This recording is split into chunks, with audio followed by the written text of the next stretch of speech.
everybody. Welcome to Cheap Heat Radio. I'm your host, Gene Jackson, and we're here once again on a Monday morning. And when we last left you, in true cliffhanger fashion, my guest that's on the line right now, Randy Hales, was on, and we were going to wrap up the second half of our interview with him. And just when I posed the question that everybody had emailed me and so many people had asked over the years, and I'm going to ask it to him again right now. But first, I want to welcome Randy and thank him for being here as always. Okay, Gene, good to be here, fired up and ready to go. I'm in Jonesboro wearing a Power Pro T-shirt that's just kind of more wrestling motivated. I feel more like a wrestling guy being in Jonesboro, the place. I'm in the office that I used as the Power Pro office. The phone line that I used as the Power Pro line. So I'm wrestling motivated today, a lot more than being in Poplar Bluff. I'm ready to go. We're ready to go, and we're gonna get things kicked off, like I said, with the question that I ended with last time. And Randy did get to hear the question before the power outage caused the show to shut down. And Randy has had 2 weeks now to ponder this question, so the answer may be even more powerful than it was the last time. But here it is.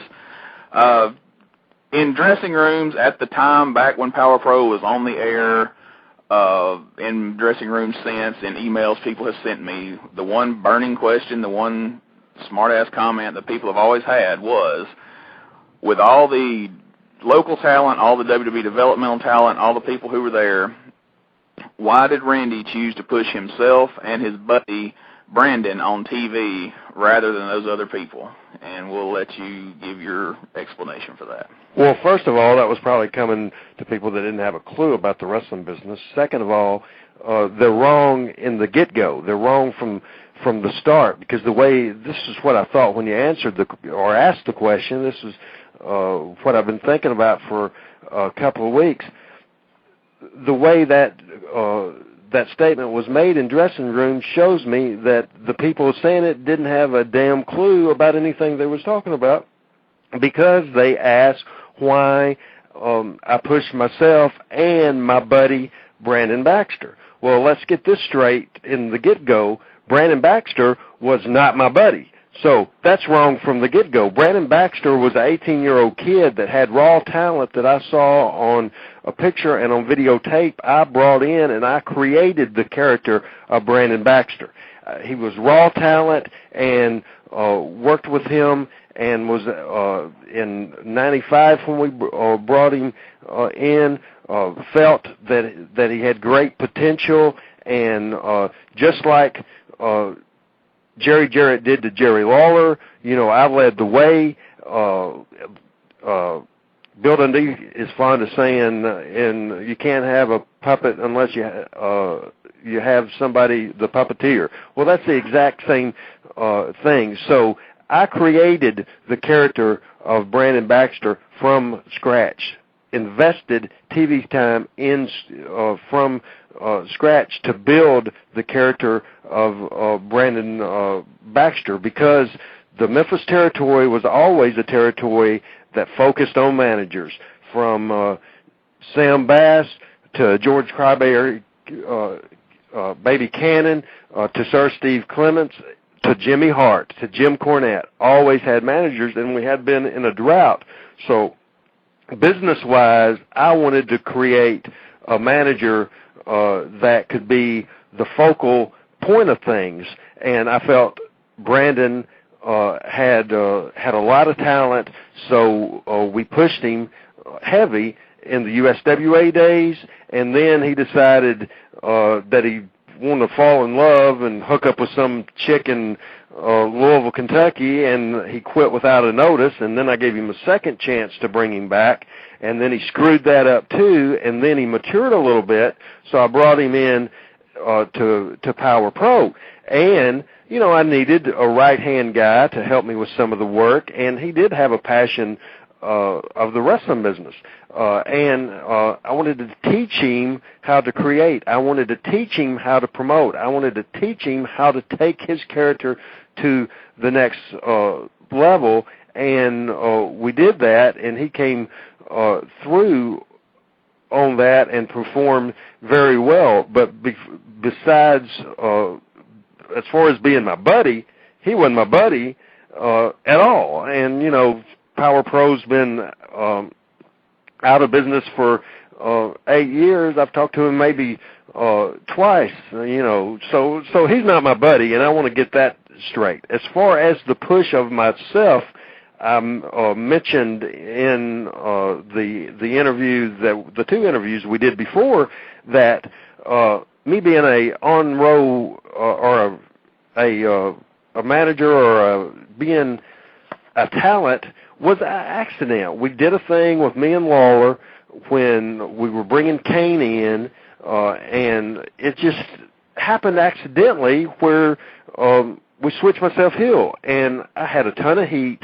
The ratings were great for the show. I mean, it was super, and my segments were good. And it was the time with Bischoff as a heel and Vince was a heel, and just kind of the Attitude Era where people were anti-authority. And so people wanted to see that, and people wanted to hate the boss.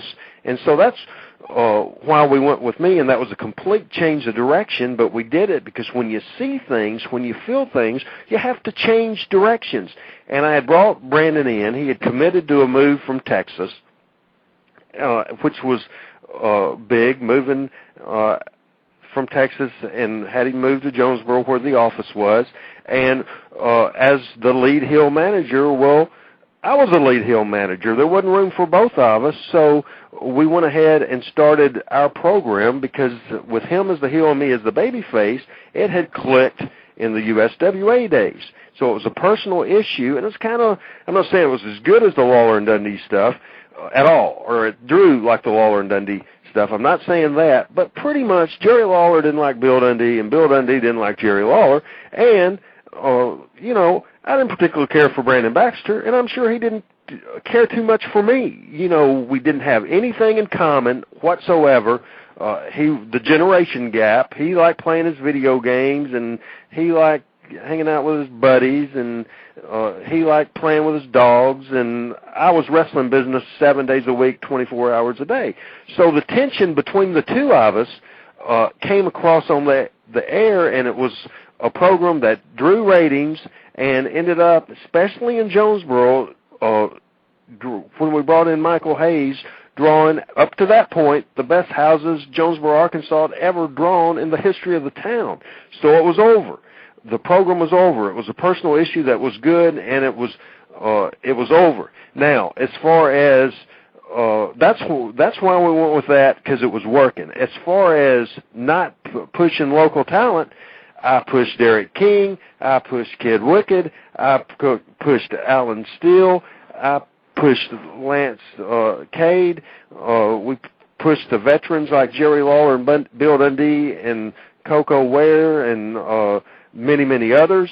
And as far as the WWE developmental talent, we put them, people didn't have a clue. The people didn't give a crap that they were WWE developmental deals. What does that mean to the wrestling fans? That doesn't mean crap. It doesn't mean nothing. So we put some of them with Lawler, we put some of them with Dundee, and we put some of them with me and Brandon's program. But to say we didn't push them is a bunch of crap, because the Stasiak Lawler thing was the hottest thing we had. You know, Matt Bloom, Baldo, was the first ever Power Pro champion. Aaron O'Grady was the Young Guns champion. Vic Grimes was the Hardcore champion. Steve Bradley was the Power Pro heavyweight champion. We did the longest undefeated streak we ever had done with Kurt Angle, and then he was the Power Pro champion. So you guys can tell me that I didn't push the WWE developmental talent? That's a bunch of crap. So was that a good answer? That's a good answer, and there's some good points to elaborate on here too. That's something, and we were talking about this off air before we went on, and as it pertains to WrestleMania, but just wrestling in general, and it was started back then, and it's grown worse to now, where it seems like the popular thing is always to just criticize everything, but the workers have always been that way. Lawler got criticized for being on top in Memphis. Dusty got criticized for being on top in Crockett. all the way up to Vince. Yeah, let me ask you this. Did you listen to freaking Dusty Rhodes' induction of Eddie Graham on the Hall of Fame? Did you see that? Yes. Now, Dusty Rhodes is 60-something years old and went out there, and what did he do? He entertained the people. He talked his freaking big fat ass off, right? Right. And got over with the people. That's exactly what happened there. And, sure he was a booker. But the reason he was a booker is because, first of all, he got over like $1 million. And I've never met Dusty Rhodes in my life. So this ain't personal. But Dusty got over, and then he drew tons of money. Of course, he's also booked when they didn't draw. But so has everybody, But Vince is knocked for putting Vince on TV. Lawler was knocked for putting himself on. Bill Watts was knocked for putting Bill Watts on. Ole Anderson booked Georgia and was knocked for pushing the Anderson. And I dealt with this on the first interview. People that's not in the spots will knock the people that's calling the shots and knock the people that's on top. And normally I've seen very few people, and there's some exceptions, but very few people that have the great talent and can draw money that hadn't got the shot. Usually if you have talent, this business is about drawing money, or it was about drawing money, and you would go who you had confidence in and who the people could relate to, who could draw money. And, it's just really gets me fired up thinking about that, especially coming off of WrestleMania that I came to Jonesboro to watch with non-wrestling business people. This is wrestling fans that I watched it with, and everybody liked the show. Then I get home and look at message boards and the Internet, and they knocked the show. And I know you said you wanted to save this to the last to talk about WrestleMania, but I'm just saying that anybody that watched Ric Flair and Shawn Michaels and was disappointed in it should never watch wrestling again, because that's as good as it gets, brother. That's as good as it gets. Here I am. I've watched wrestling for almost 40 years, and I cried in that situation. Proud to admit it, I cried in that interview.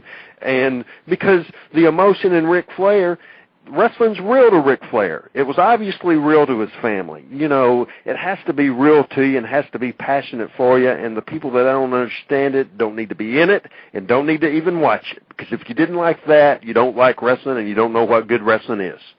And I don't think people do anymore. I don't know. I really don't know what people are looking for in a wrestling match, but I think it's a combination of the fans don't know what good wrestling is anymore, and half the guys in the indies don't know what the hell wrestling is themselves. Right, they go out there they see all the big moves and the flip-flopping and all that, and that ladder match last night, all the impressive stuff, and it wasn't impressive. They did high-risk stuff, and that's all great, but it stinking wasn't the main event, and it wasn't what drew the money. What drew the money was the Flair deal, the Triple Threat deal, the Big Show deal, and the Edge Undertaker deal. That's what drew the money. The Money in the Bank match didn't draw one stinking dime.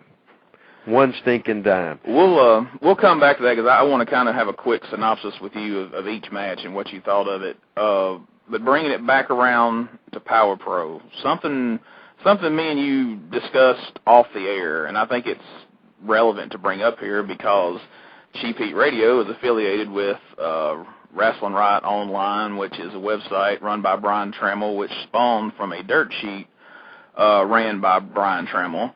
And I know that you met Brian Trammell or had a run-in with Brian Trammell after one of these Jonesboro shows you were speaking of earlier. Oh, yeah. Tell us about that, and what's your opinion at that time and even at this time of dirt sheets and that type of thing? Well, first of all, for the most part, I like the website. I mean, I think it covers independent wrestling in the area good, and the wrestling business has changed, and I'm not going to be stuck in the 70s, and I can tell you I don't like the way it's changed, and I don't like the concept of it, and that kayfabe is out the window. I hate that. When you took the mystique out of it, I think it hurt the wrestling business.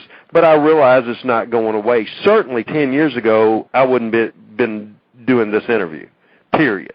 Wouldn't have been doing it. But the business has changed, and if Vince McMahon will talk openly about the business and Jerry Lawler will talk open about the business and Mick Foley will, I'm not kidding myself, so I'll go in and I'll do it too. But I hate that the business has come to that, because it's basically people, I think, that write these sheets, it's their opinion, and then it's broadcast to everybody. And for the most part, I don't think it's the opinion of the majority of the people that's your customers, the people that watch your TV show or buy your pay-per-views or buy your tickets at the house shows. I think it's the hardcore wrestling fan, and that I think they have different taste than the regular wrestling fan. That's the heart and soul of the business that keeps us fed. I think it's totally different. They're in the minority. First time I saw the Wrestling Observer was probably 83 or 84. I hated it. I was strictly raised old school in the wrestling business, and I hated that point. I think he's a good journalist, and I think he does a good job. As far as Brian Trammell, I think he has opinions. That's his opinions, and he's right to have the opinions. I certainly think he also, though, wants to be a part of the show. That's why you've seen his picture on the website. That's why when he does his interviews, when he did the Jimmy Hart interview, he talked more than Jimmy Hart did. Some people just wants to be in the business and wants the spotlight just to be on the spotlight, where people that's been in the business may put themselves in a row, but it's to draw money. And then Brian, after a Jonesboro card, that we had drawn money was outside to the fans, and most of the fans want to come and they want to believe. They want to believe what they're seeing is real. Obviously, we had great response for the match, and then I had gone outside just to calm down, and he was being like, I can't believe that, Randy Hales and Brandon Baxter's in the main event when Kurt Angle was on the card. Well, Kurt Angle was learning the business, and we would put Kurt Angle and Steve Bradley in the main event in Jonesboro. It wouldn't have drawn 10 cents in Chinese money at that point. Right. Later on, obviously now, Kurt Angle is great, and he developed his trade quicker than anybody I've ever seen. But that's what he was in Memphis for, not to be a main event wrestler, to get TV time, get ring time, and then learn from the people, those of us that knew how the wrestling business works.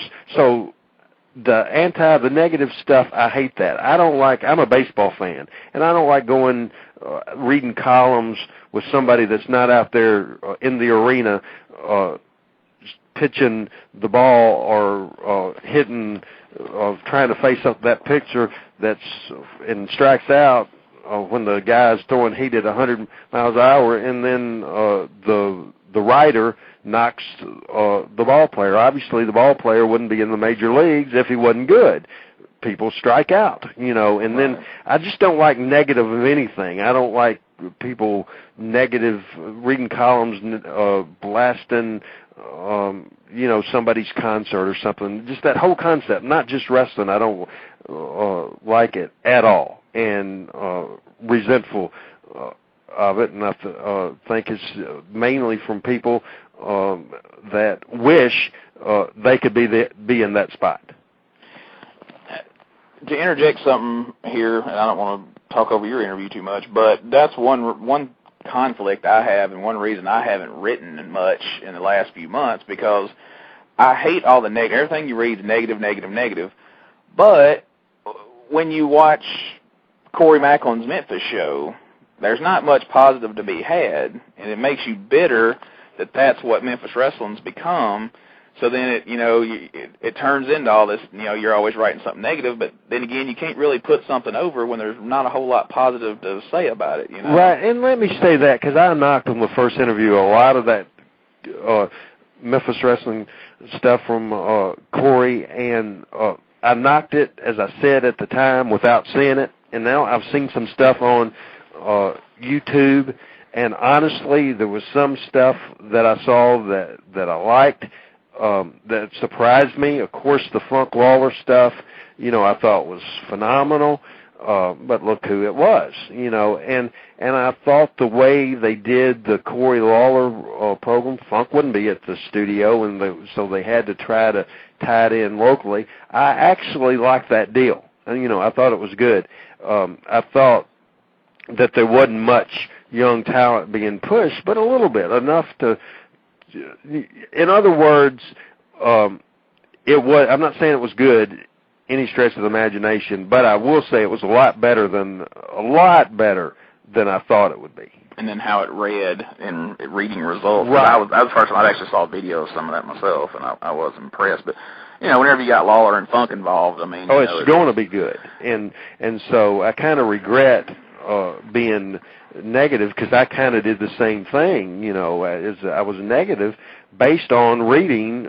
The only thing I knew is what I was reading on the internet, right. And so I take some of that back, some of it. Fair enough. And I think that's too, though, something I wanted to clarify that we kind of talked about, not in the interview. I think this was off the air, but how you just talked about, you were on the air and used the fact that Randy Hales was an established person on TV who had heat and helped transfer that heat over to Sean Stasiak and the different guys who you managed. So that was your purpose.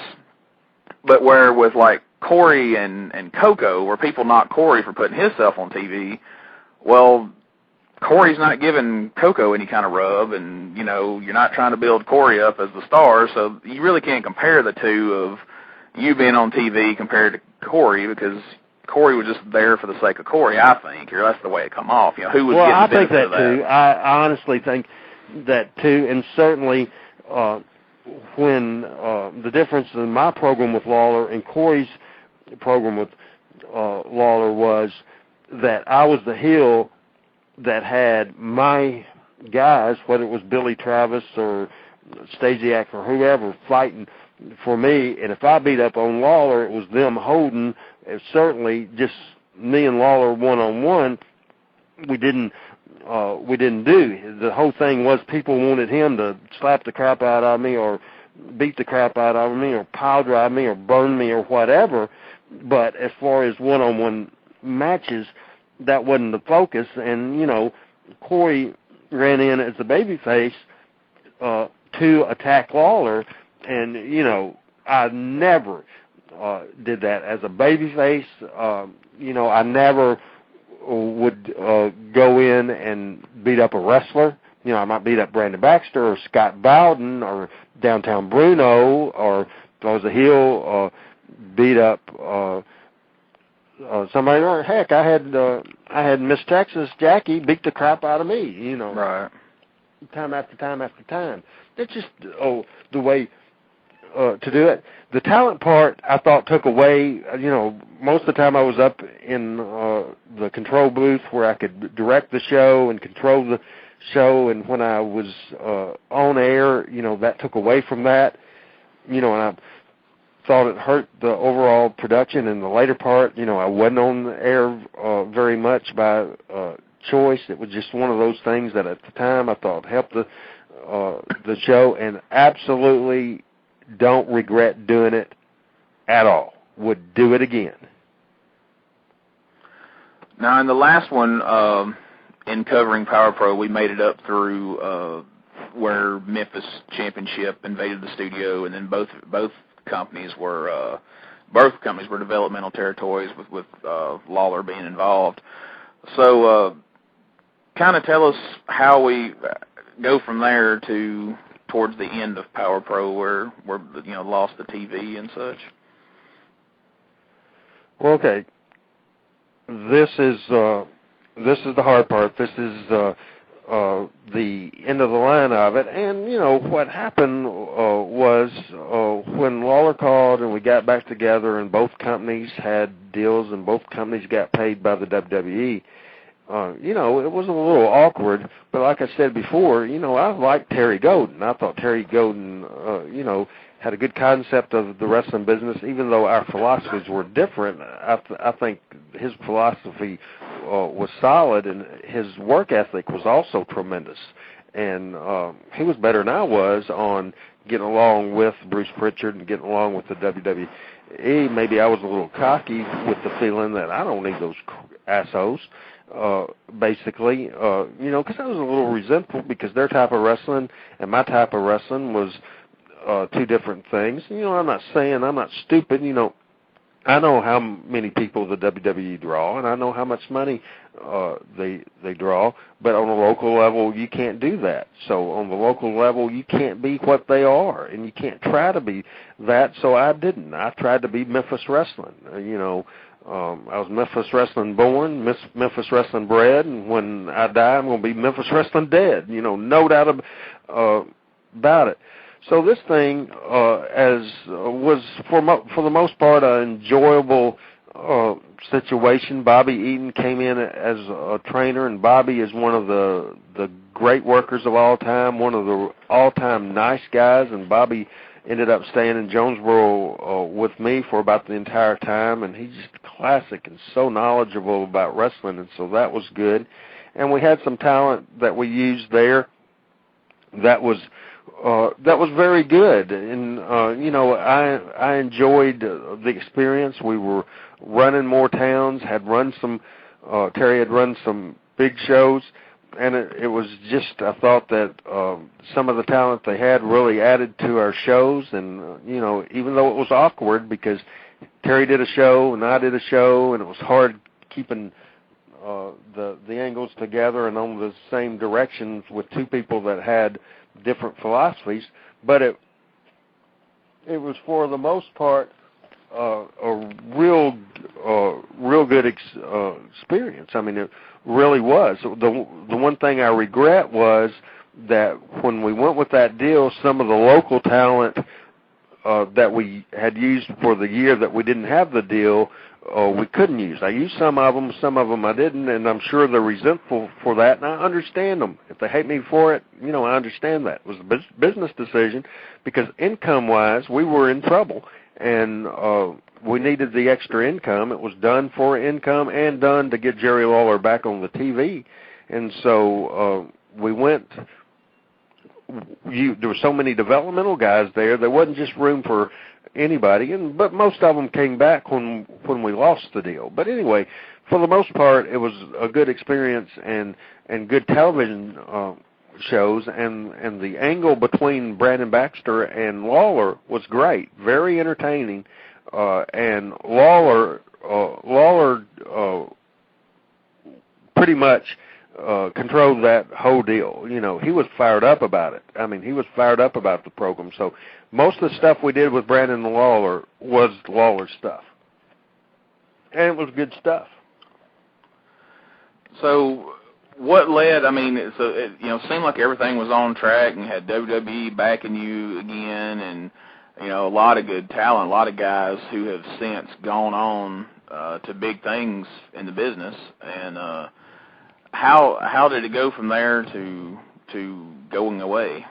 Well, you know, I really don't, as far as I know how the TV show went away, as far as the developmental deal, that still is the big mystery of exactly what happened. It all happened, as a matter of fact, this was one of the most shocking things that came from left field I've ever seen. On a Monday night, Terry Golden called me here in Jonesboro, here at home, and he had talked to Kevin Kelly, or is that the dude's name that was the announcer for the WWE? Yeah. That was also JR's, not right-hand man, but the number 3 guy in talent relations, had called Terry and to say that Lawler had quit. He said Lawler had quit and had walked out, and it was based on the Cat, Stacy Carter, being fired, his wife being fired from the WWE. So Lawler, and I never got a straight story on why that happened. And obviously Vince would have known that, how much Lawler cared about Stacy, that he would walk too. So he did walk. And because of the fact he breached his contract, and Vince was so adamant about that he did not want the WWE talent and Lawler to be on the same television show, the same company. I mean, there was big heat there at the time, and you know, obviously things are great and rosy now. So I really don't know. It's the craziest thing I've ever heard of. But they basically told me I couldn't use Lawler on the TV. They flat out told me that. So I made the decision. And Lawler even said, Randy, I know you need the money. Said, that's fine. I said, no, we need the star, and this is not right. This is absolutely not right. And it's best for the overall product of the show that Jerry Lawler's on it. And we were on the outs, you know, because of the shoot interview thing, and I wasn't going to go through that again. The TV station felt Lawler was the star, and, you know, the developmental talent, they were all good people, but none of them were stars. None of them. They hadn't been on TV long enough to become stars. So it was my decision entirely to go with Lawler, and I called Jim Ross and said let us use Lawler, and said I won't interacting with any talent from the WWE, and he approved that. So I laid out a TV. Then a Friday night about 9 o'clock, before a TV on Saturday, Bruce Pritchard called. He was the Heat guy, I guess, and basically said that Vince overruled Jim Ross, and so I had the choice of going with that talent or going with Lawler, and I just felt that going with Lawler, and still don't regret it at all, going with Lawler was the right choice, and so they pulled the deal. So that's how the developmental deal, and so then Brandon and I had to get on the phones and find a crew, and then we pulled it off with a good show the next morning. So you know, just one of those things that is just a big mystery. You know, it's just a big mystery of what happened to get the Cat fired, and why the heat was so serious. As far as the end of the line with Power Pro, and I've been debating to myself how heavy I should go on telling the story, because of the fact that Corey Macklin is also obviously lawsuit crazy. I don't want to get sued, and I'm sure you don't either. Certainly not.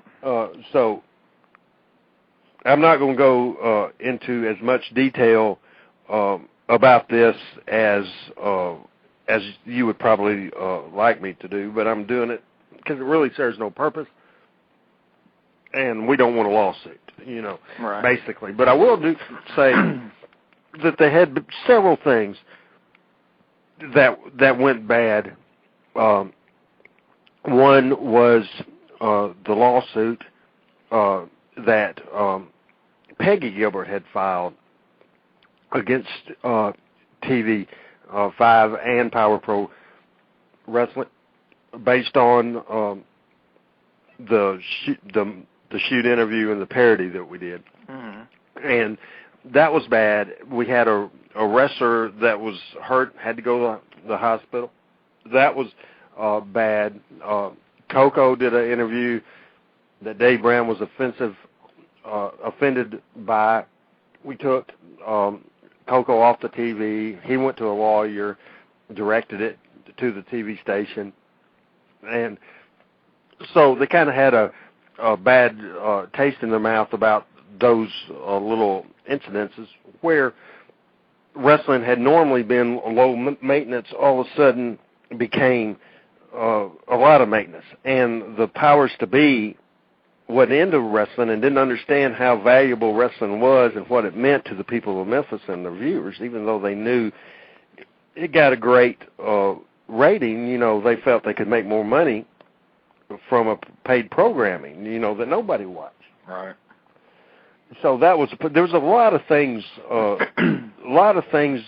going on at the time, and there was a new general manager that just came in I never met, and Dave Brown kept saying, "Let me fill him out, let me fill him out," and I think the 3-year deal ran out in April the 18th or something like that of 2001, and so this is as heavy as I'll go. There was people within the company that was going behind my back to get a show of their own, and it was led by Corey. But Dave was a believer in that too, because of Corey's advertising business.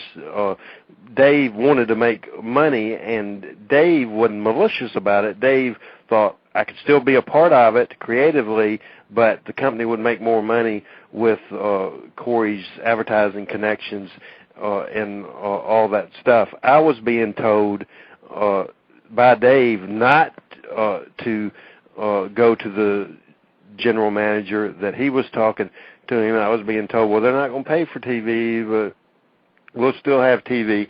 Then the week before the last show, I was called to Creighton Armour's office, who was a big shot in the TV station, and also Corey Macklin's big buddy. I was called, and then he basically said, we're not renewing the deal.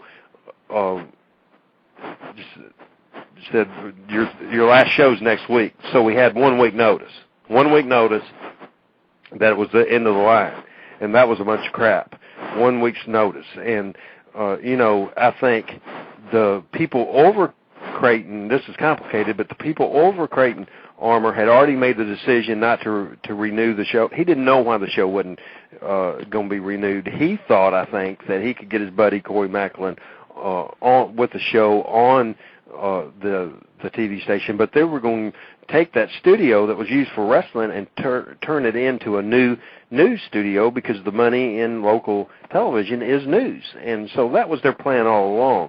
However, you know, they felt, I think Corey and Creighton Armour and Dave Brown felt that there could be immediate new show. As a matter of fact, you know, at the end of that last show, they said, stay tuned they put a visual up that said, stay tuned to opening the Vault Memphis Wrestling next week. I didn't have a clue that was going to happen, and didn't have a clue it did happen until I got home and watched the show.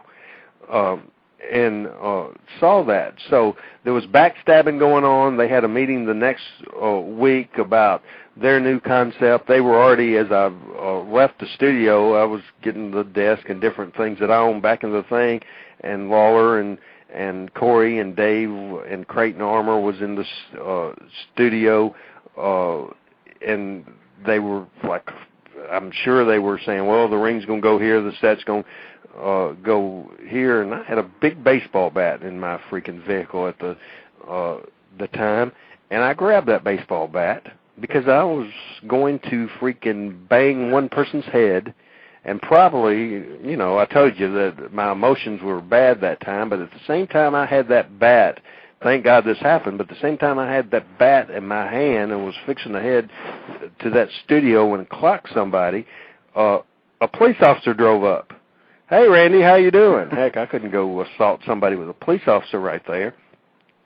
So I didn't do it, obviously. And, you know, certainly I've said before that life after wrestling has been great for me, and I'm fortunate that was the end. I just did my income tax yesterday and got everything. It was the best year I've ever had in my life financially. And, you know, I'm happy doing what I'm doing. So for Power Pro to go away was long-term the best thing for me. I certainly don't think it was the best thing for Memphis wrestling at all, but I certainly think it was the best thing overall for me, because I didn't have to deal with the crap to deal with in the wrestling business, and my life's a lot more stable. But it was soap opera, it was backstabbing, it was drama, and with everything going on the last 6 months, or maybe even the last year, not making a lot of money, it was a lot more trouble than it was worth.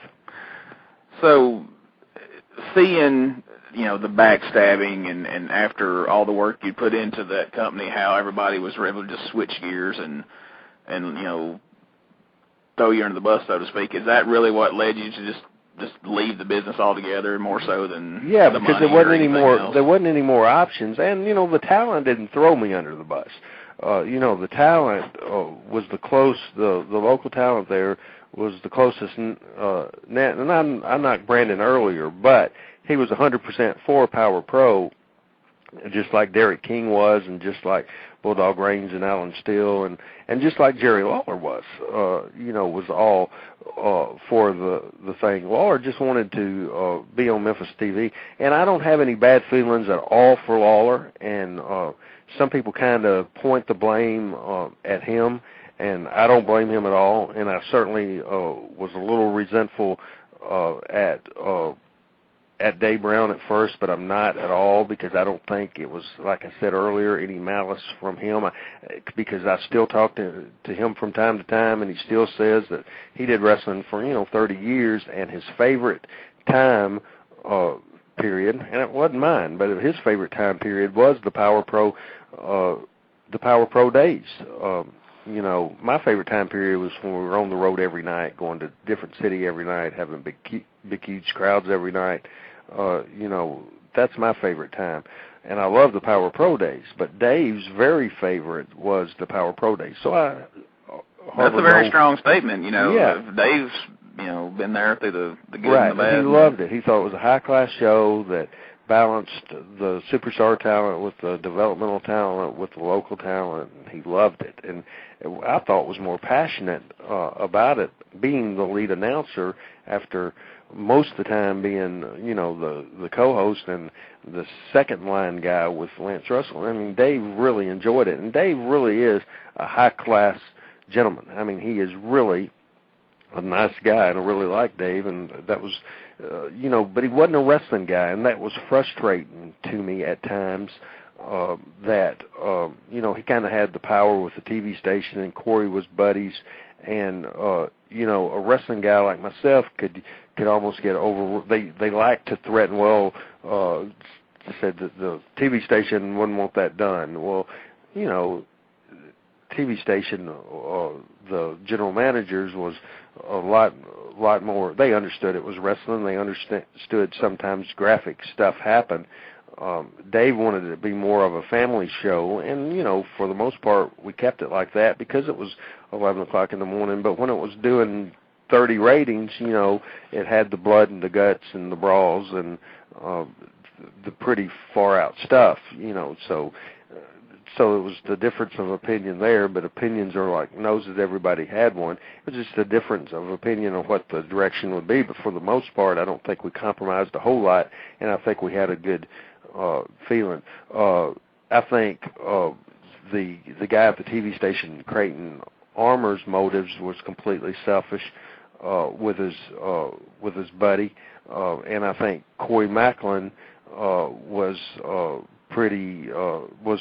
selfish too, because Dave Brown was paid as much or more, because I'm not 100% sure about this, but I know it was as much as he ever got paid by Jerry Jarrett, and that was at one time the show was on 20 or 30 markets, and it was an hour and a half long. So he made at least the same amount of money for our show that was just in one market. Corey Macklin was making $250 a week and for Power Pro, and he was making $50 a week when he was working for Jarrett for the USWA. Now, in bad times, both of them took less money. There was a few weeks both of them even worked for free. But certainly everybody else was, where I was losing money. I mean, at one point, tons of money, huge money, and they did make sacrifices, and I will admit to that. But also, when we got our second WWE deal back, these talents worked on our TV about 2 or 3 months before they ever started paying me, and they back paid, and I wrote a big check to Dave and a big check to Corey. Well, nobody knew I was getting that check. Lawler didn't know I was getting that check. Jim Ross said, I'll send you this back pay. I could have easily just banked the money and kept it for myself, where I wrote them checks, to cover what they missed or to make up if we underpaid them. But the wrestling business was always made on when there's money, you get paid, and when there's not, you don't get paid as much.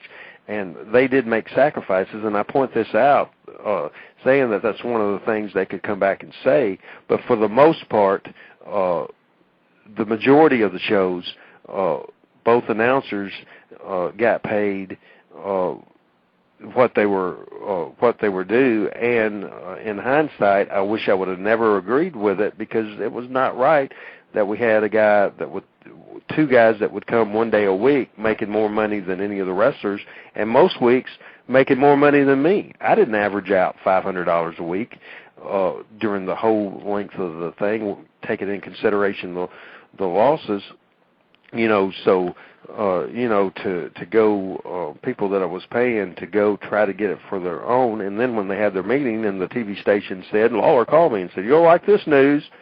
Said, we've been told that no more studio ever, and they did the opening the vault thing, and which I thought was a crappy show, because you just can't go all old. They're singing that now with the product now with the recent repeats. It just won't work. You have to balance it in, and that was a horrible, crappy show that was just a vehicle for Corey and Lawler and Dave and Jimmy Hart to get exposure. That's all that was. Yeah, it wasn't building towards anything. There was no, they're on TV because they're on TV, basically. There was... Right. But, like I say, it worked out for me because I like doing what I'm doing, and the people I associate with now are fantastic, just super people that really help me, and I really enjoy what I'm doing, and I wouldn't enjoy another 2 weeks of the Power Pro stuff because it was hectic. There wasn't a way to make money, and I'm at the point in my life where I need to make money, and because, I'm 47 years old, I need to make money. But I still love the wrestling business, and doing your show kind of got me more motivated, and I'm watching more older stuff, and then for the first time in years I did watch WrestleMania, and, I'm a wrestling guy. And due to this, last week, we didn't get a chance to do our show, and I had taken off last week, so I thought, I need to talk to people I hadn't talked to in a while. So I called Frank Morrell and talked to him for an hour, talked to Eddie Marlin for an hour, and then for the first time in 8 years, I talked to Bill Dundee for an hour. And so I really enjoyed it because, I'm still a wrestling guy, even though that's a part of my life that is gone and will not be around. I still have a passion for what Memphis wrestling was, still love the wrestling business, still love the wrestlers that entertain me and did later on drew money for me. I love the wrestling business, and there's some wrestling even today, and like I told you, I enjoyed WrestleMania, and we'll get to that later. I know, it's just a great business that there's nothing like it. When it's good, there's nothing like it. Nothing like it at all. It is, and I tell you, you have to search for it now. It's not readily available, but like I said, when we get to WrestleMania, we'll talk about some of it because I think there was some good wrestling there last night, and the fact that so many people don't recognize it, it's kind of a sad statement for what wrestling has become. But. Right, and you can't blame the people. Get used to what they see all the time, and they see spot fests, and they see all the bull crap and all that, and just I dare them to take a look at some old stuff. There's stuff on YouTube with Lawler as a heel from the early 70s that blows away any promo that you hear today. I mean, just blows away anything that you hear or any of the dusty stuff. And, you know, I'm aging myself, and I know what the young people, if there's any of the independent wrestlers listening to this, they say, oh, man, he's wrapped up or caught up in the past. And, you know, I am for the most part because, you know, I really strongly feel that it was better then. And they don't have that opportunity to know it, and it's sad because there's not a territory system now. And so they just work. Most of them don't have the opportunity to be on TV, and most of them don't have the opportunity to be in the bigger venues with the 11,000-seat buildings, and they don't have the opportunity to drive 200 or 300 miles a night and 2,000 miles a week, and have the chemistry with a crew and just the excitement that we did there. It's not their fault. It's not their fault they don't have that opportunity now. And it's not their fault that there's not guys around that can teach them. It's not their fault. But, you know, it's easy to see why they're not as good, in my opinion, as the older crew, because they just don't have the opportunities that we had then. They don't have that opportunity, and that's sad for them. That's real sad for them. It is, but, you know, I really wish a lot of them would take some initiative upon themselves to get on YouTube and watch some of that stuff that's out there, you know. And most of them think that it's crappy. They do. They're like, oh, that stuff's boring. That's the, you know, I don't know. I mean, everybody's going to have to be reconditioned or something if that's even right, possible. Because there's no doubt. You know, I could go to a town of independence and walk in a building for the first time in 8 years and cut a promo and take somebody that I don't even know. If that person would listen to me, we could make it have big impact. You know, no doubt in my mind. But for the most part, these people would say, oh, Randy Hales, he just pushed his buddy, who's not my buddy, or he pushed himself, which I explained, or he pushed Jerry Lawler, or he pushed Bill Dundee.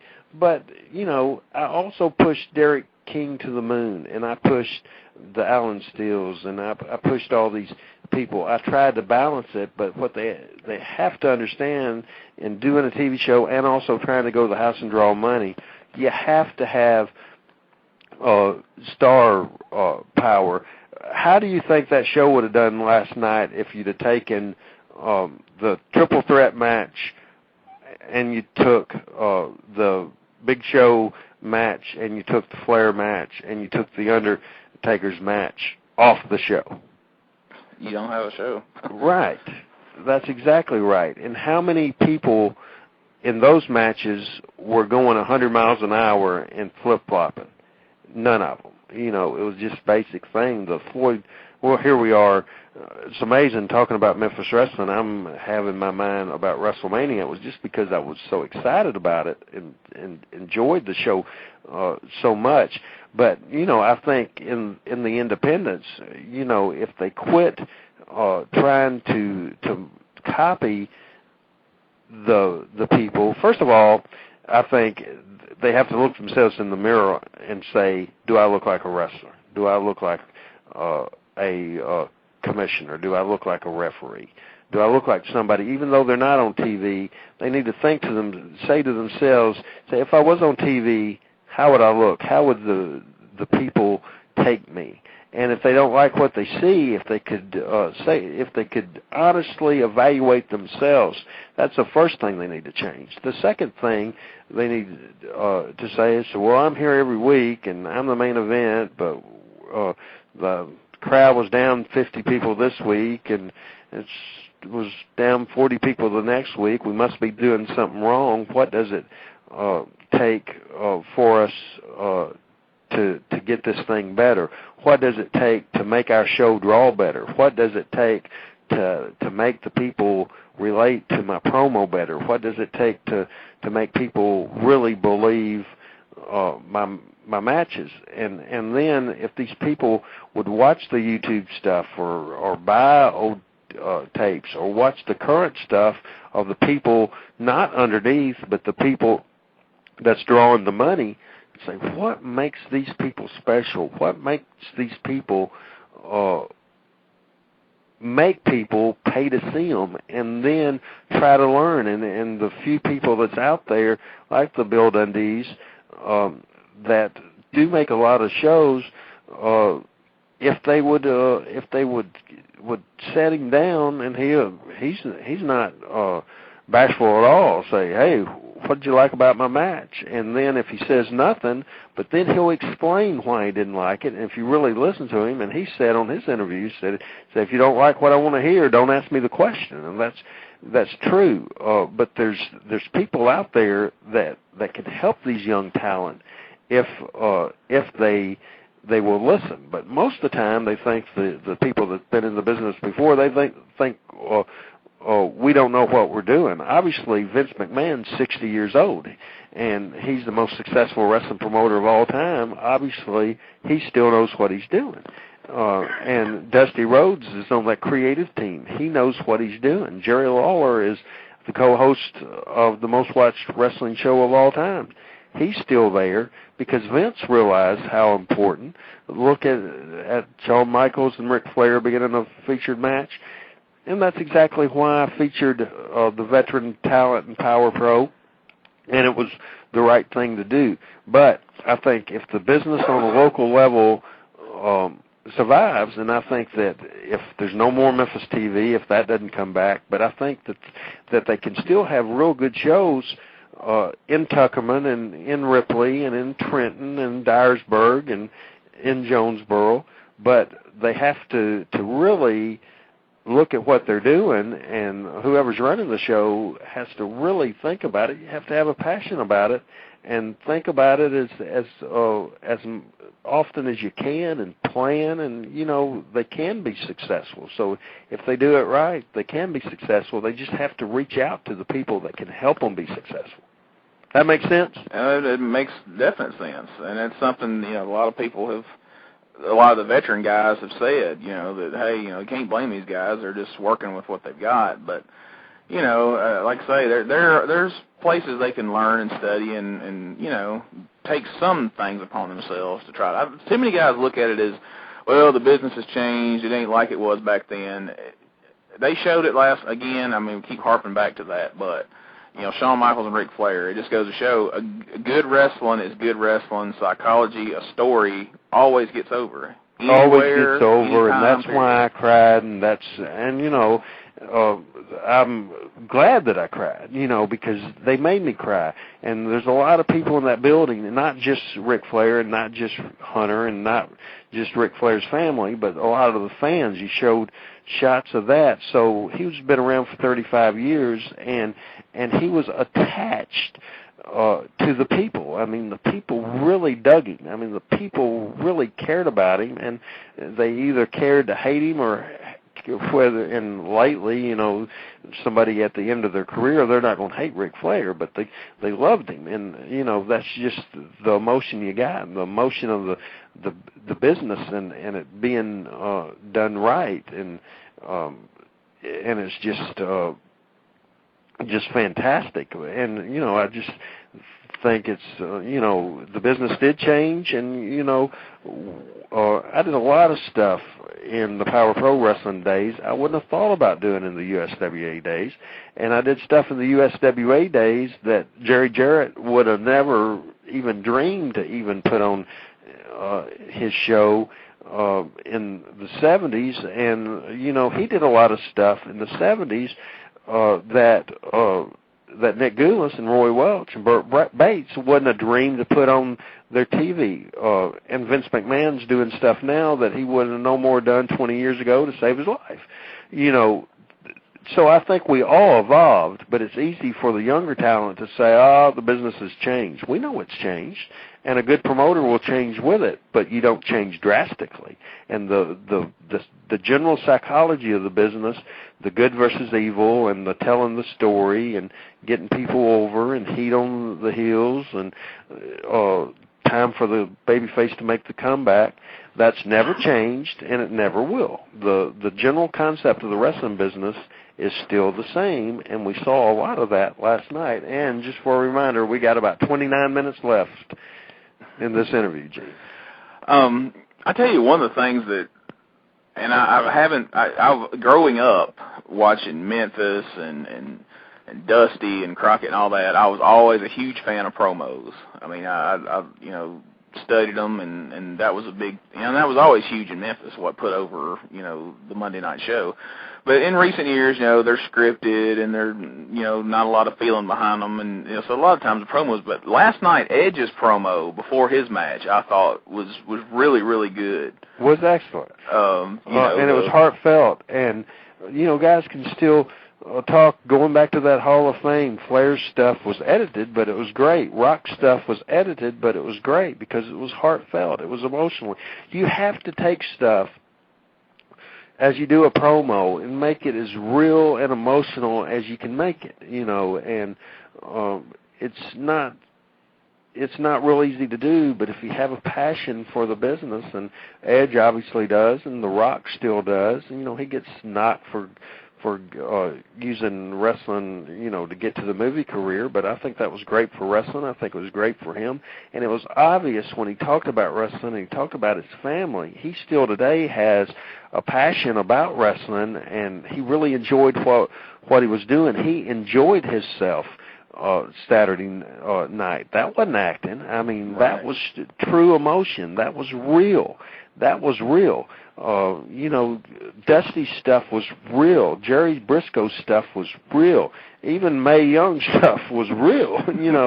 It was just tremendous and just tremendous. So watching that show and watching the Hall of Fame stuff, makes me feel a lot better about wrestling right now, to be honest with you.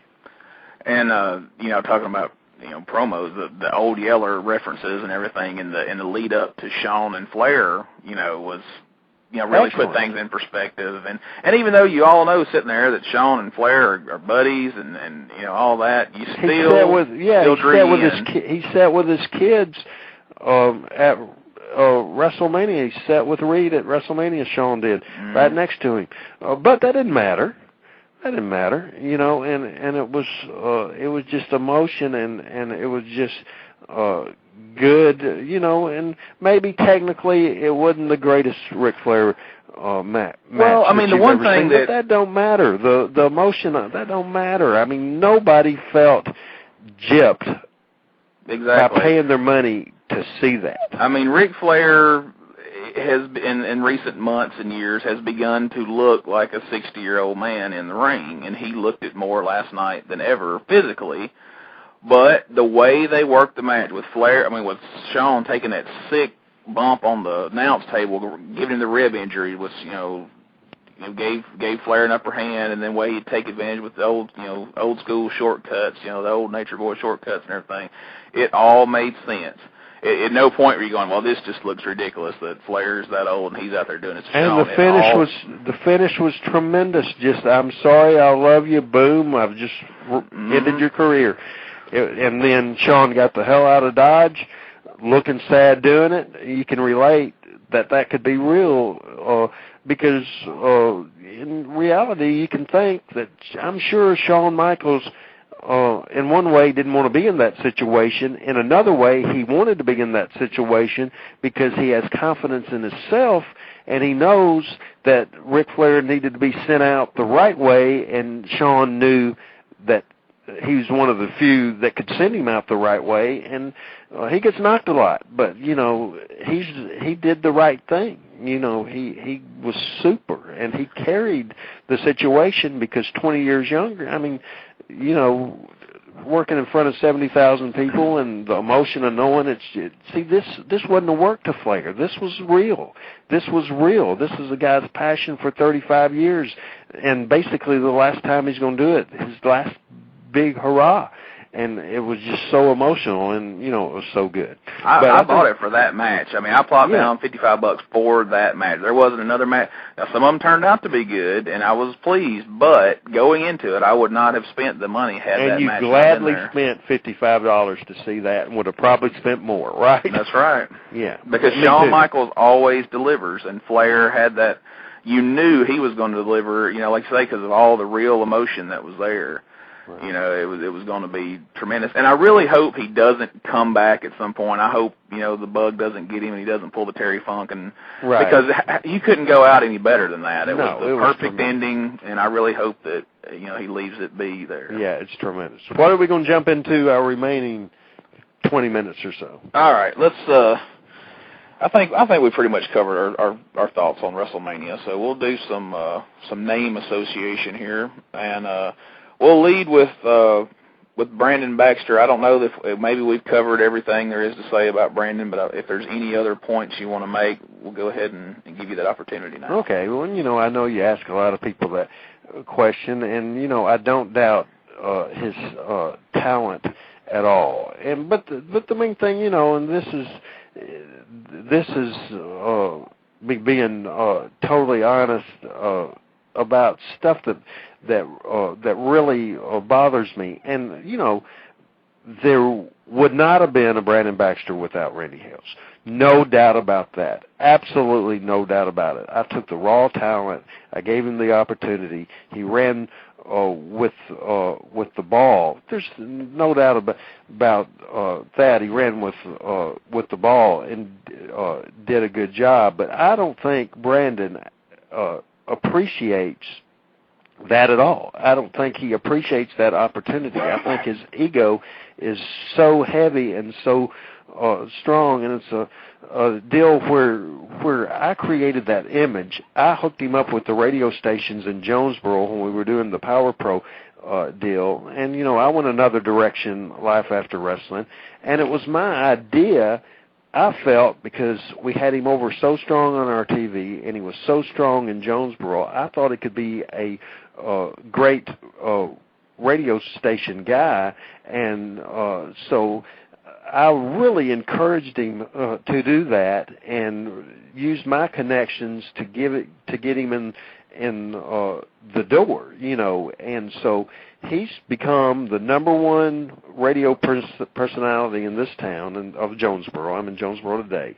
It's a town of 50,000 people, and he's the star. It makes me sick at my stomach. Here's a freaking town that I've lived in my whole life, and then I go around and I see Brandon Baxter signs and Brandon Baxter bumper stickers or Brandon Baxter freaking billboards even, and it really makes me want to throw up because he doesn't appreciate that. I mean, he is a greedy human being that don't appreciate, and the people he's working for now will end up realizing that. He's into Brandon Baxter and Brandon Baxter only, and I was worried earlier about a lawsuit, and I don't give a crap. Let him sue me. He certainly couldn't beat me up, that's for freaking sure, because he doesn't have the freaking drive or the guts to do anything like that. But it makes me sick. I had a nephew, a young 12-year-old nephew that freaking moved to Jonesboro from Blythe. Do you know Brandon Baxter? So I saw Brandon Baxter. He's so cool. Well, I said Brandon Baxter wouldn't have been crap without me. The one guy, it's been 8 years, and for the first 3 years that Power Pro went out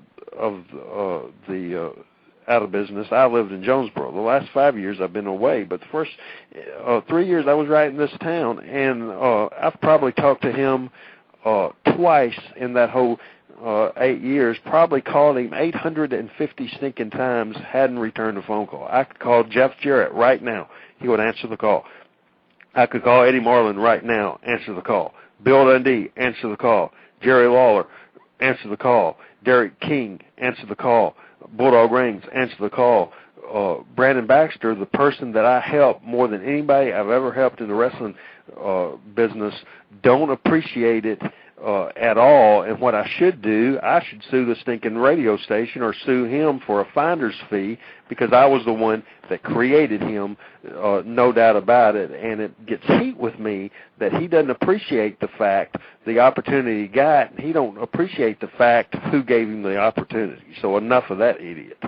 Wow. I mean, that's going to be one of the more talked about and eye-opening rants of these interviews, because I don't give a crap if it makes everybody mad that like Brandon Baxter, because he's political and these people, he acts the big shot, and all these independent promoters call him and kisses his ass, trying to get on the radio, trying to use him. So he's the Mr. Big Shot, wrestles once or twice a year, and the big freaking Big Shot. But, I don't give a crap about that. I don't take away the stuff that he did, but, I've just kind of got hot the last week or so, because after because I wouldn't really, your shows got me kind of motivated and got me thinking about the old memories, so I've tried to call different people, and Dundee just was great, and Dundee, and I had a great conversation, a fantastic conversation, just super. And this is somebody that booked more money than I'd ever thought about, done more than anything I've ever thought about in the wrestling business, is just brilliant in the wrestling business, and we had a great talk. And now it's kind of weird getting emails from Bill Dundee, because when I knew him, he didn't know how to turn on the computer, but still, that's neat. And Bill Dundee's so appreciative, and, I'm thinking about Brandon. As a matter of fact, Downtown Bruno called me. I really didn't mean this, but I'm legitimately upset, and this is probably not the place to say it, but Bruno called me a couple of Fridays ago, woke me up late, and been drinking beer, and he was having fun, but he asked me, he said, about different people who I talked to. You ever talked to Brandon? I said, no, I hadn't talked to him in 3 or 4 years. And Bruno said, well, that's awful. He said, after all you did to that jerk, he doesn't call us. Well, I've left phone calls, but he don't call me back. He's a big shot jerk that we freaking we need to get off that subject, and if people that like him or marks for him are offended by anything I say, all I would say is that you don't really know him. He's a piece of crap, a piece of shit, and we need to get away from him right now. All right, man, we're gonna move along, and I've got the most random list of names you've ever seen here that you're gonna wonder how I pulled them out of my ass. But mentioning Downtown Bruno, what are your memories of Downtown Bruno from the days of Memphis? I know we just have about 17 minutes left in part 3, because I've rambled for about 18 hours on these things. Downtown Bruno, 1986. I was assistant manager or assistant booker with Jerry Lawler, sitting in the office. Lawler says, go through the mail here. And he said, here, Randy, here's this idiot that's been calling 100 times a day. So Bruno, the 2 or 3 weeks before, had been calling, and his big, deep voice, right?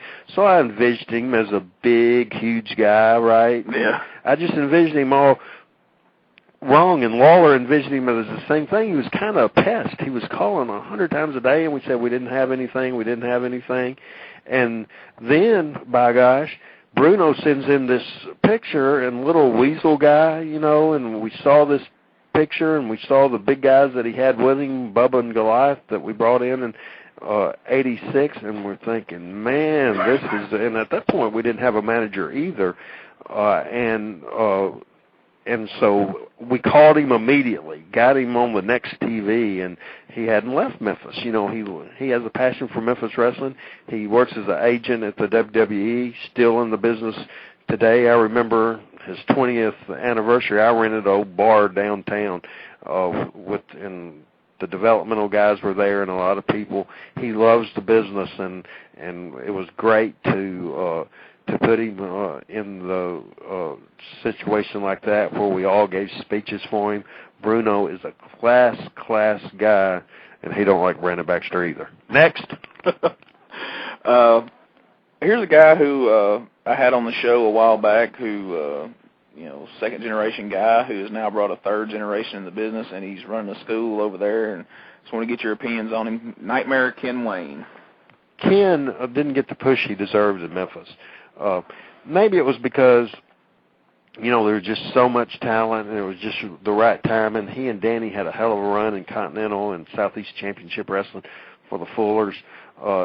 Ken, was a tough guy, could wrestle, had charisma, and he and Danny were a great tag team, and he loves the business and just a nice guy. And I don't know his son. I met his son at the funeral of Jeff Jarrett's wife, as a matter of fact. Ken introduced me to Eric, and Eric had a nice look, looked like he could be somebody, had that kind of star look. So it would thrill me to death if he would go ahead and have a great career. He's a good kid. Who better to learn from? So yeah, see big things out of him. Yeah, that's real exciting. I wish him all the luck in the world, and so do I of Ken, because Ken's somebody that could do a good job training. So that's a good thing. If anybody's listening to this want to be trained, Ken Wayne would be a great person, and he's just not going to take anybody just to take their money. He's not that type of guy. So some people do that. He's another guy who's very, very serious about the business. And yeah. Very adamant about it. Yeah, I like Ken. All right, next. Okay, a man who who's the answer to the question of who was under the mask for about probably 20 gimmicks in Memphis throughout the 80s, Donnie Bass. Donnie Bass, I've heard you ask this. Don's one of my closest, or was one of my closest people in the business. Don was the spoiler, and Don was all kinds of people. He was a Scorpion early on. He was Fire and Flame. He was the A-Team. He was the Assassins, along with Roger Smith for a lot of that thing. Donnie understood the business, understood the psychology of it. He wouldn't go out there and hardly go off his feet, but he knew how to get heat. He knew the psychology of telling the match. He had the wisdom that he liked, and he really liked helping young people. And he drew money way back. Him and Ron Bass and had Ma Bass, and they drew all over the place. I mean, had riots, and Donnie was the kind of mama's boy type of thing. Donnie, people don't give Donnie credit for drawing money, but he drew money in that deal. He and Roger Smith as the Assassins drew money with the Fabs and drew money with Lawler and Idol. Donnie's just a great guy. I hadn't talked to him in a long time. Don't know how to get in touch with him now, but Donnie is a great guy and a great teacher. Yeah, one of the funniest guys I ever got to be in the dressing room with. I always loved working shows with him. And a quick bit of trivia: wasn't Ma Bass Mae Young? I don't think so. Was he not? I don't think so. I'm almost sure that's no. Now here's an obscure name, but it's somebody that I worked a lot with back at that time that you used for Power Pro, Blade Boudreaux. Yeah, Blade. I asked Derek on the phone the other day about him, and he's in Louisiana. He could work, and he didn't really grasp the personality stuff as doing interviews. We try to push him good. He really didn't get comfortable with the interviews, but in the ring he did very well, and he was a good human being that loved wrestling, and I really like Blade. A guy who got quite a few pushes in Memphis, Brickhouse Brown. I like Brickhouse too. Now you're saying people that I like. It's a lot more fun to knock. But Brickhouse was just a good, solid wrestler that wouldn't sell you buildings out, but who's a good mid-card to semifinal guy, and he was another real nice guy. Robert Fuller. Robert Fuller was crazy, just crazy, crazy son of a gun, and a very talented party animal that sometimes got away from concentrating on booking or concentrating on his thing. But I watched on YouTube a Lawler and Robert Fuller match from Nashville in the early 70s. And Robert could work. He was very good. And he could talk like a son of a gun, too, by the way. Let me slip that in. Oh, yeah. Here's a guy who gets a lot of, on our sister board, the Mid-South board that covers Nashville and such, a name that is always a hot topic there, Bert Prentice. You know, I never liked Bert. Lawler liked Bert, Jerry Jarrett liked Bert. Why they liked Bert, I have no clue. You know, I thought he was a decent manager. I thought he was full of crap. You know, I thought he had a lot of dealings that wasn't quite, you know, on the up and up. I just flat out didn't like him, and if I never saw him again the rest of my life, I would be fine with that. I thought that might give you the opportunity to somewhat knock him in. Thank you for that. Billy Joe Travis. Oh, I love Billy. Billy was wild and woolly, ended up, you know, drugs and the party life catching up with him, and that's a shame. Underestimated, you know, underrated, I guess is the better word. He had personality. He could work. He helped get Jeff Jarrett over. As Jeff was learning the business, Billy was funny, but he just had demons, and it was sad. But, you know, he could go. He could draw money. He was a great babyface. He was a great heel. I traveled a lot with Billy. Spent a lot of time with him, and we had our ups and downs. But Billy was super, and I think about Billy a lot. Oh, Billy Joe. Tommy Wildfire Rich. Tommy drew money from like 1975 all the way through 1996. Had the psychology. As a babyface, he was great. As a heel, was great. He could talk. He understood the business. Sometimes a little hard to get along with, a little moody, but you know, we had the great run with Rich and Gilbert as a team, a great run, just a super run. They were a super team. So, you know, and I traveled a lot with Tommy, and Tommy knew the business and just was a great guy and had a good heart and just a nice guy. Just I'm sure he would say it about me, but sometimes he's hard to do business with, and I'm sure he would say the same thing about me. Here's a name tacked on with a question with it. How much trouble did you have getting underneath guys to work the Moondogs?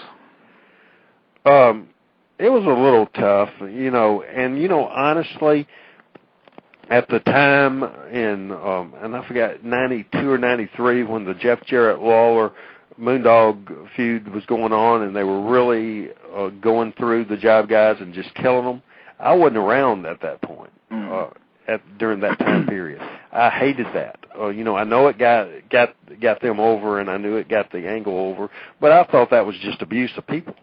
You know, I didn't like that deal. So I didn't have that problem because I wouldn't let them do it that much. You know, to a certain point, you know, I'd take a chair shot or a garbage can shot or a board shot or getting hit with a belt or myself, you know, and have 100. But you can go over the limit in doing that, and I think they did. You agree with me on that? I agree. I saw a YouTube video the other day where they just beat the tar out of these guys, and Lawler brings them back out after the break, and they show this guy's back on TV. And yeah. I mean, it was just... you can draw money without doing that. Absolutely. No doubt about that. We got 6 minutes left. One more quick name, and I don't want to do one of these where we run out of time, as we're saying, but Jeff Jarrett. Oh, well, Jeff is great. And can I jump ahead real quick, or jump back? I want to say that Tony Falk was a big part of my career a long time. Tony was great and a very nice guy, old school guy that still runs Nashville every Friday and Saturday. And Tony was one of Jeff's favorite guys. But I love Tony to death. Probably talk to Tony more than I do anybody else in the business. Just wanted to give him his props because we talked a lot about people, and Tony Falk was a big part of the Randy Hales tenure as anybody. Jeff Jarrett got knocked and still gets knocked. Shouldn't have been in the business. Just because his dad was the promoter, all that. Jeff was a 170-pound kid that ended up working harder than anybody I've ever seen. Plus, he's probably, he and Lawler are the smartest two, and maybe Jerry Jarrett, the smartest three people, I don't mean just about wrestling, I mean overall, than anybody I've ever seen in my life. Jeff took TNA, put his house at stake. Of course, his dad did the same thing. Put everything he had. He could have lost everything because he still wanted to be in the wrestling business. He not only does that, he has that TNA. Now he's raising three little girls by himself. I mean, Jeff Jarrett. I'm saying, people that not Jeff Jarrett, give the son of a gun a break. Give him a break. Because he loves the wrestling business. He's a great human being, and he's a 40-year-old guy raising three little girls. I mean, just great, and I really admire him. Well, I think we're going to stop it there with the list of names because I wanted to thank you for doing these interviews. I really do. They've been some of my favorite interviews I've done, and they've really been a huge shot in the arm for this show, and it's drawn me all sorts of new listeners, and I just want to thank you on the air for that.